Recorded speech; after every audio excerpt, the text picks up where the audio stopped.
Ray Chambers gripped the steering wheel of his 18-wheeler as it thundered down Highway 50, Nevada, what locals called the loneliest road in America. 48 hours without proper sleep had left dark circles under his bloodshot eyes. The endless stretch of asphalt cut through the desert like a wound, mountains in the distance shimmering in the late afternoon heat. His dashboard thermometer read 104 degrees, despite the sun's slow descent. Ray took another swig of lukewarm coffee. He had promised Linda he'd make it home for their anniversary, and he still had 300 miles to go. The radio fizzled with static. Nothing but dead air out here. He rolled down the window, letting the hot wind blast his face to stay alert. Something about this stretch of desert felt wrong. Too quiet, too still, like the land itself was holding its breath. The first oddity appeared around sunset. A hitchhiker stood on the shoulder, thumb extended, an unusual sight on this desolate stretch. Ray slowed, professional courtesy kicking in despite his hurry. But as the truck approached, something about the figure seemed off. Its proportions weren't quite right. Arms too long, head tilted at an impossible angle. Ray blinked, and the hitchhiker was gone. Jesus, he muttered, rubbing his eyes. Need more caffeine. 10 miles later, he spotted roadkill. A large coyote splayed across his lane. Ray swerved to avoid it, then glanced in his rearview mirror. The coyote was standing upright, watching his truck recede into the distance.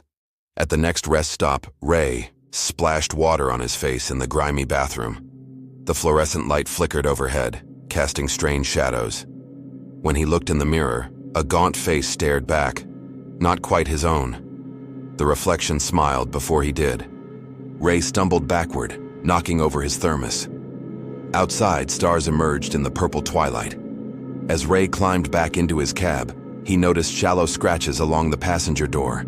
5 parallel lines, like finger marks, though no human hand could span that width. The CB radio crackled to life. "Hey there, long hauler. Keeping good time?"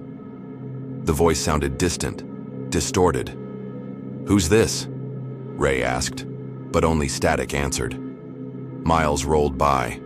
The truck's headlights illuminated only a small cone of reality, while the vast desert darkness pressed in. Ray could swear. He saw figures darting in and out of his high beams, swift hunched shapes moving on all fours. By midnight, Ray knew something was following him. Every time he checked his side mirrors, he caught glimpses of movement, a black shape loping alongside his truck, keeping pace even at 70 mph. It vanished whenever he turned his head for a direct look. His GPS failed next, screen frozen on coordinates that didn't match any location on his route map. The truck's cabin temperature plummeted despite the desert heat outside. Ray's breath fogged in front of his face. "This isn't happening," he told himself, knuckles white on the wheel.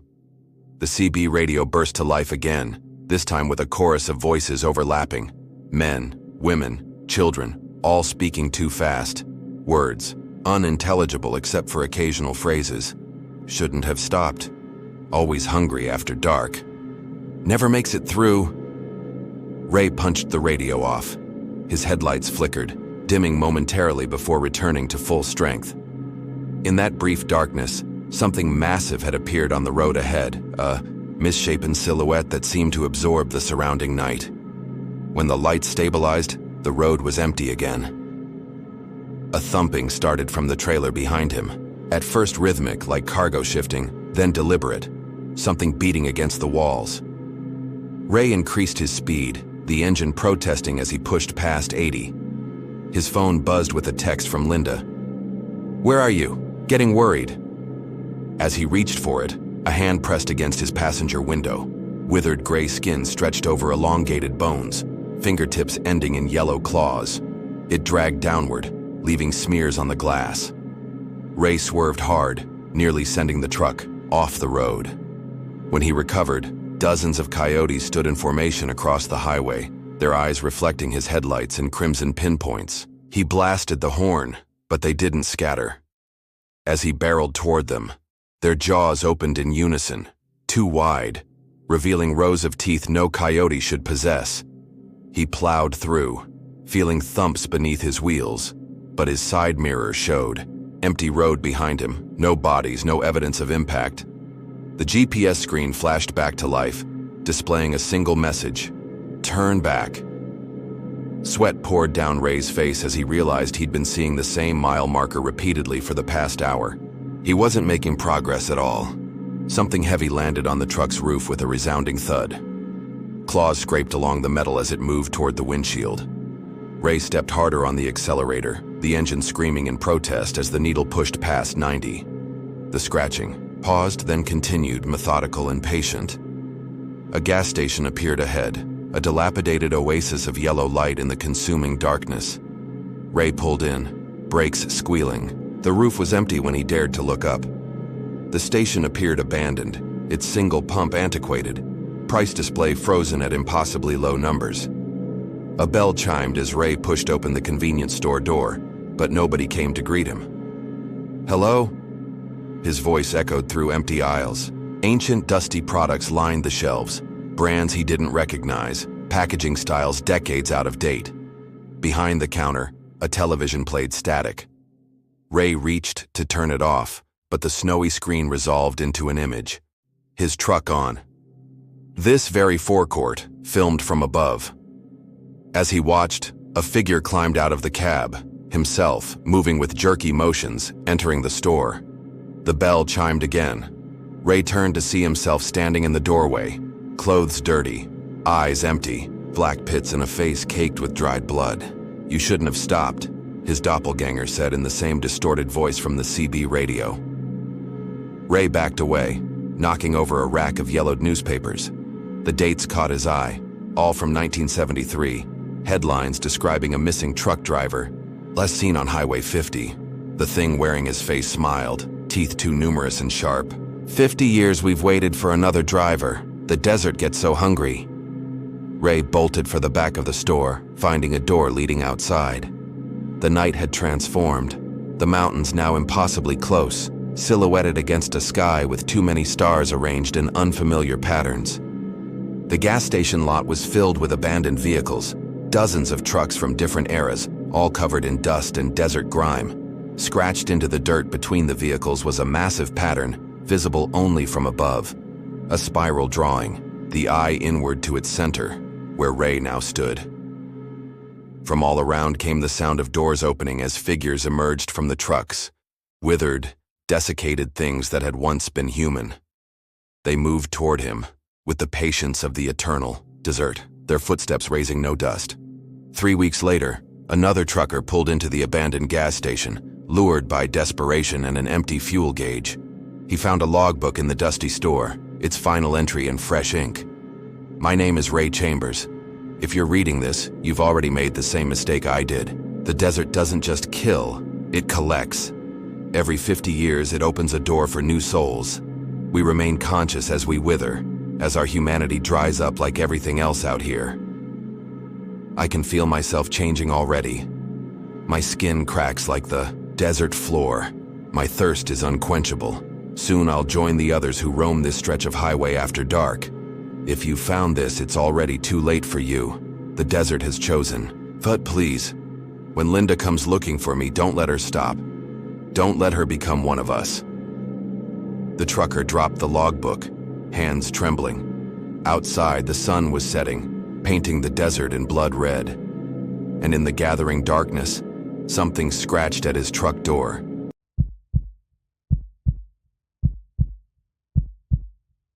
Zeke, Marcus, and Danny had been friends since college, now 3 30-somethings on their annual adventure trip, this time crossing the Sonoran Desert in a rusted Jeep Wrangler with a questionable air conditioner.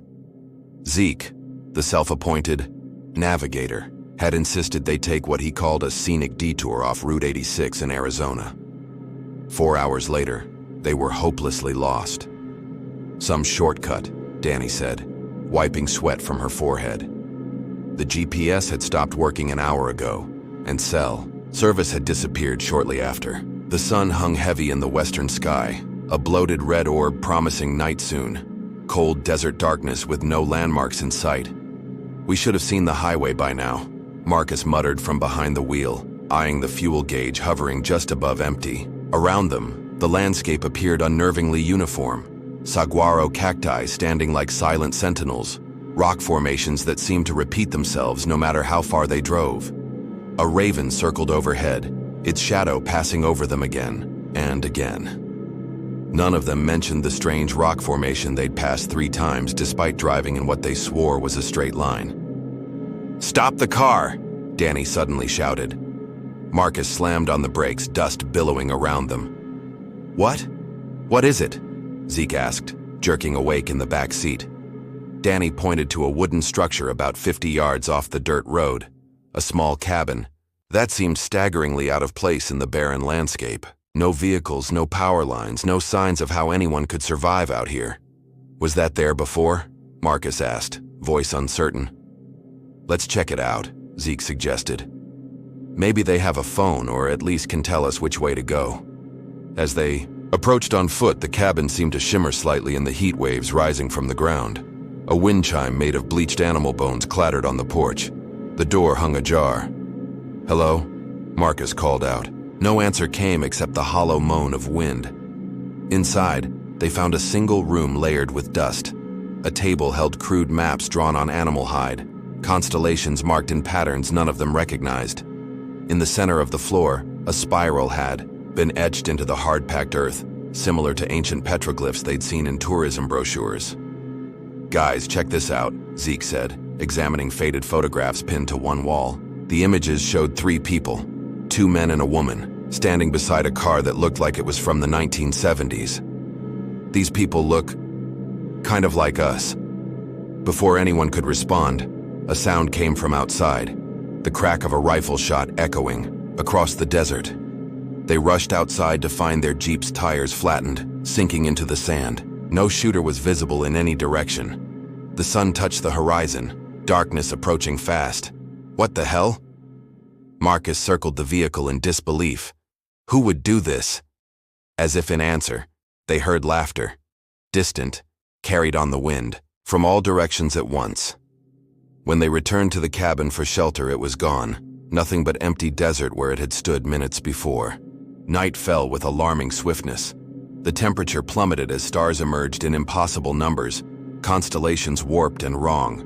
They huddled in the Jeep, using their dying phones as flashlights.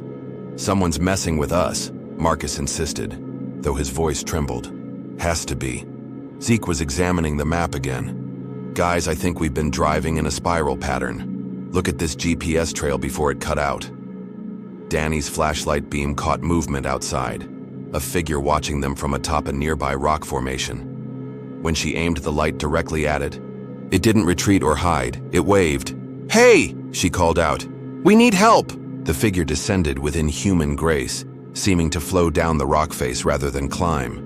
As it approached, they could see it was shaped like a person, but moved all wrong, joints bending in impossible directions. It stopped 30 feet from the Jeep and cocked its head. In the beam of their flashlights, they saw it wasn't human at all. Its skin was textured like the desert floor, its face a blank expanse with only suggestions of features that shifted and reformed as they watched. When it opened what approximated a mouth, sand poured out instead of words. They locked the doors, hearts racing. "Drive!" Danny screamed. Marcus turned the key, but the engine only clicked, dead, despite the fuel gauge still showing reserve. More figures appeared from the darkness surrounding the Jeep, some tall and thin, others hunched and gnarled, all with that same skin like cracked earth and faces that weren't quite faces. They began a slow, synchronized movement around the vehicle, walking in a spiral that gradually tightened. Inside the Jeep, their flashlights flickered and died one by one. Through the windshield, they watched as one of the figures approached, pressing a hand against the glass. Where it touched, the glass didn't break. It transformed, becoming sand that poured into the vehicle. Zeke began coughing violently, clutching his arm where a strange pattern was forming on his skin. Cracks, like the desert floor spreading up from his wrist. "It's in the air," he gasped. "Don't breathe." But it was too late. Marcus felt it too, his lungs filling with dust, skin hardening and cracking. Danny screamed as her fingers began to stiffen, joints freezing in place. The desert was claiming them from the inside out. Dawn broke to find the 3 friends staggering across the desert floor, their transformation half complete.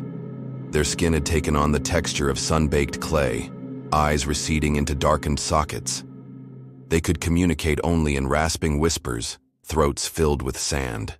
"There's something at the center," Zeke managed, pointing ahead where the spiral pattern they'd been unconsciously following seemed to converge. They approached a depression in the earth, a perfect circle perhaps 50 feet across, descending, like an inverted cone. At its center stood a stone altar, ancient beyond reckoning. The spiral pattern was carved into its surface, matching the one from the cabin floor. Around the depression's edge stood dozens of figures, once human, now desert-claimed, like they were becoming. Some appeared centuries old, their forms barely humanoid anymore, others still recognizable as people despite their transformation. "They're waiting," Danny whispered, her voice like two stones grinding together. From the altar rose a column of swirling sand, coalescing into a massive figure, a being of ancient malevolence that had existed since the desert first formed. Its voice was the howl of dust storms and the creak of heat-warped wood. "Three come willingly," it intoned. "Three offered to the thirsty land." Marcus tried to back away, but his feet had rooted to the ground, toes extending into the earth like desiccated roots. What do you want from us?" "What the desert always wants," the entity replied. "Water, life, time." It extended a vast limb toward them, sand streaming between its fingers. "Every spiral needs a center. One must remain. To anchor the others, choose." Understanding dawned on them. The cabin, the photographs. Every group that had wandered into this trap had faced the same choice. One would remain bound to the altar, consciousness preserved in eternal torment, while the desert gradually claimed them.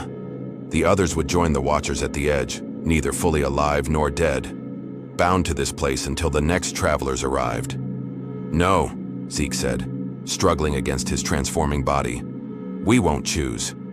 The entity's laughter was the sound of bones bleaching in the sun. "All choose in the end, or the desert chooses for you." It gestured toward the edge of the spiral where the watchers stood.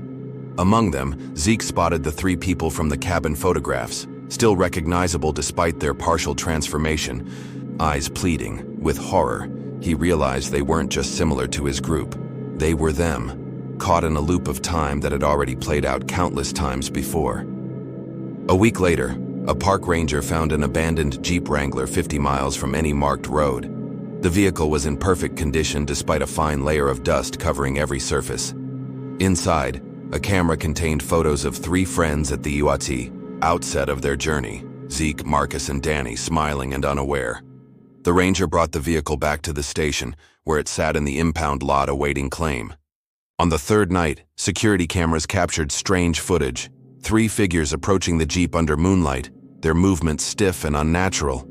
Their faces were obscured, but one left a handprint on the driver's side window, a perfect impression in a substance like hardened clay. By morning, the Jeep was gone. In its place remained only a spiral pattern in the dust, and a single photograph showing three figures standing in the desert, two men and a woman. Their features blurred and indistinct except for their eyes, which stared out from the image, with desperate eternal awareness. Every year on the same date, travelers in that region of the Sonoran Desert report seeing a Jeep Wrangler driving aimlessly along back roads, three silhouettes visible inside, appearing and disappearing without explanation. Local indigenous peoples have a name for the phenomenon that translates roughly to those who walk the spiral path, souls neither living nor dead, forever seeking new travelers to take their place at the center.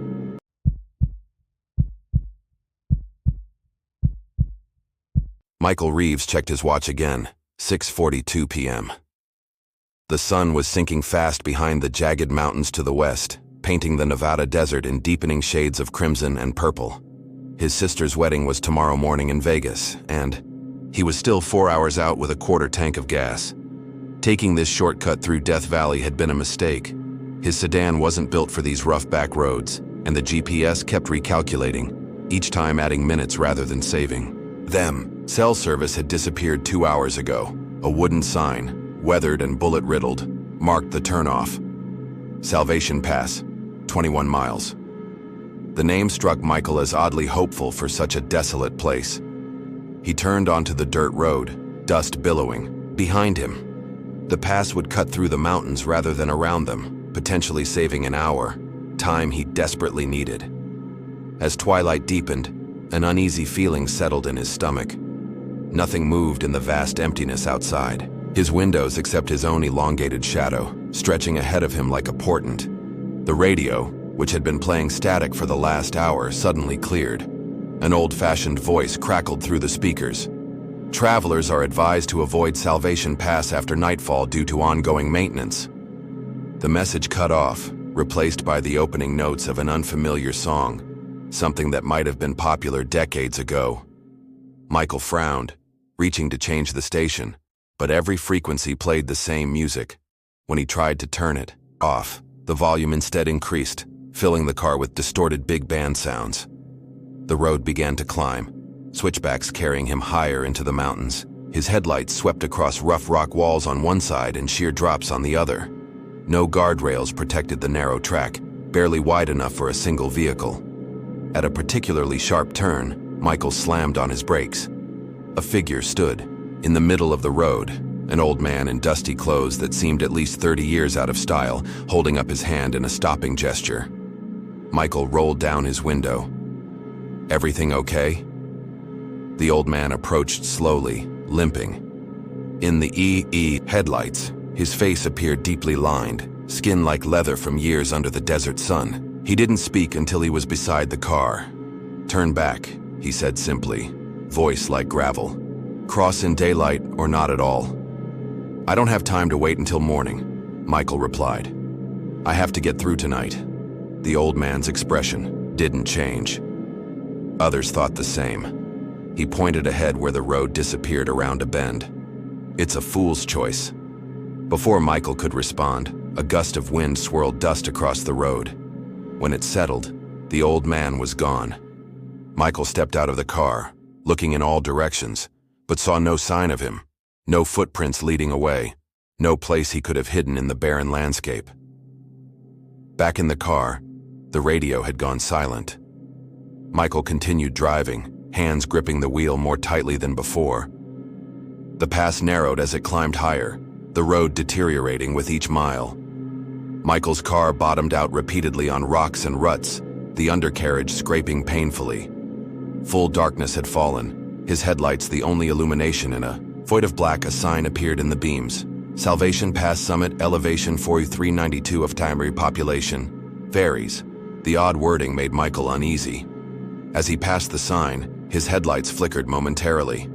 In that brief darkness, he glimpsed hundreds of pinpricks of light in the valley below, as if he were looking down on a city. When the lights stabilized, the valley was empty again. The temperature inside the car plummeted. Michael's breath fogged in front of him despite the mild desert night outside. The radio returned to life, this time broadcasting what sounded like a news report.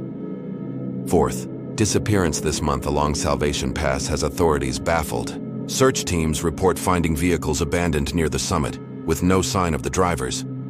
Local residents continue to insist the pass should be closed after sunset. Static overtook the broadcast. When it cleared, a different voice spoke. Softer, closer, as if someone were sitting in the passenger seat beside him. "You're almost to the crossing point, Michael." He jerked his head to the right. The seat was empty, yet he could have sworn someone had whispered directly into his ear.